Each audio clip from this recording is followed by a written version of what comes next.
Kalau soal kritik pasti tetap. Jadi 10 hari begitu Presiden terpilih tidak punya tanda-tanda untuk melakukan perubahan di dalam cara berpikir bangsa ini, maka pada hari ke-11 saya akan datang kembali di ruangan ini untuk minta saudara-saudara untuk bikin petisi. Sekali lagi, saya nggak punya kepentingan dengan urusan kekuasaan. Saya akan terus mengucapkan politik akal sehat. Itu udah jadi naluri dan agak susah saya ditawari jabatan dan meninggalkan rasio kritis saya. Agak berat dan sangat mungkin tidak akan saya layani soal-soal semacam itu.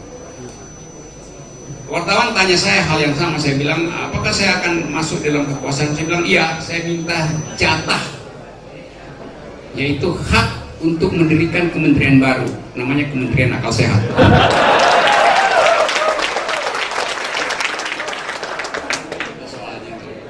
Nah soal dungu, dari awal saya sudah terangkan bahwa saya mengucapkan kata dungu itu bukan pada manusianya, tapi pada mode of reasoning, pada metode penalaran seseorang.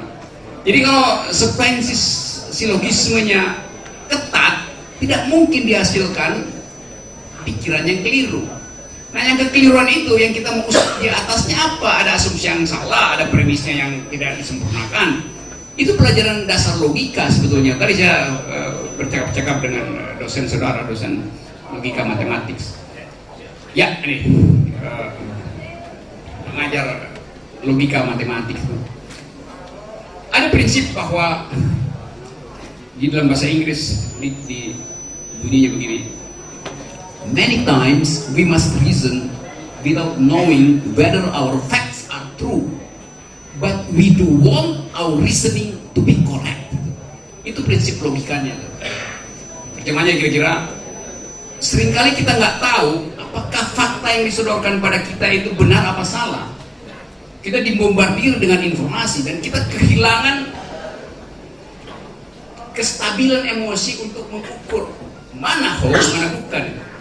Tapi bahkan dalam keadaan kebingungan itu, kita mesti pastikan bahwa nalar kita lurus.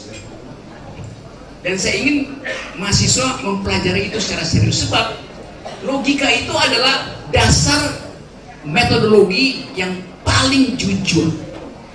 Kita langsung bisa mendeteksi kesalahan logis hanya dengan membaca 2 kalimat awalnya. Maka kita bisa bilang pasti Anda akan tiba pada kesimpulan yang keliru. Kita bisa aktifkan logik itu, karena logik itu built in di dalam brain kita, di dalam kalkulasi rasional kita. Saya bedakan tadi antara logik dan akal sehat.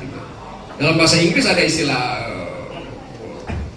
apa namanya, reason artinya nalar, logics. Ada istilah thought artinya pikiran.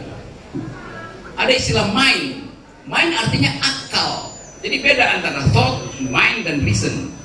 Thought artinya pikiran, itu kemampuan kita untuk menganalisis. Mind adalah akal, yang saya sebut akal sehat tadi, yaitu diaktifkan karena gangguan nurani, itu adalah akal sehat. Dan setiap kita punya kemampuan untuk mendeteksi mana sebetulnya yang etis, mana yang nggak etis. Dengan cara itu kita aktifkan akal sehat. Dan yang ketiga adalah reason. Reason ini yang diajarkan di kampus sebagai metode berpikir. Itu intinya. Lalu apa tadi ya? Oh ya, saya terangin. Jadi dungu itu artinya dia yang gagal untuk menarik kesimpulan hanya karena tidak paham logical fallacies. Jadi fallacies itu menjebak kita. Nah, orang dungu itu bukan soal jahat atau buruk peranainya, tapi dia gagal untuk berpikir lurus. Itu namanya dungu.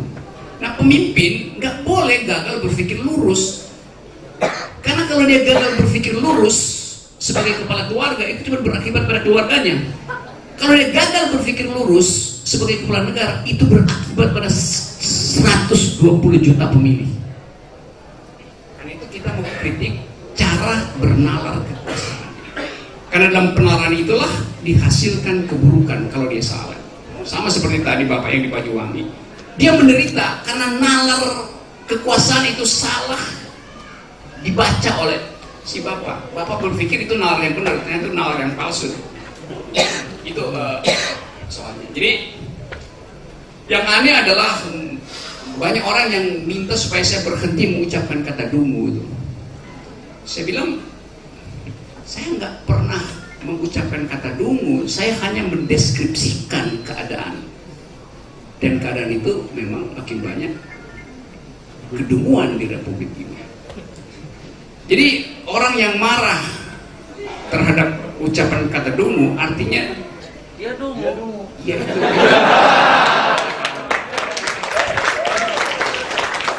itu dia saya katakan, dungu adalah kata yang kini dimusuhi oleh pemiliknya sendiri.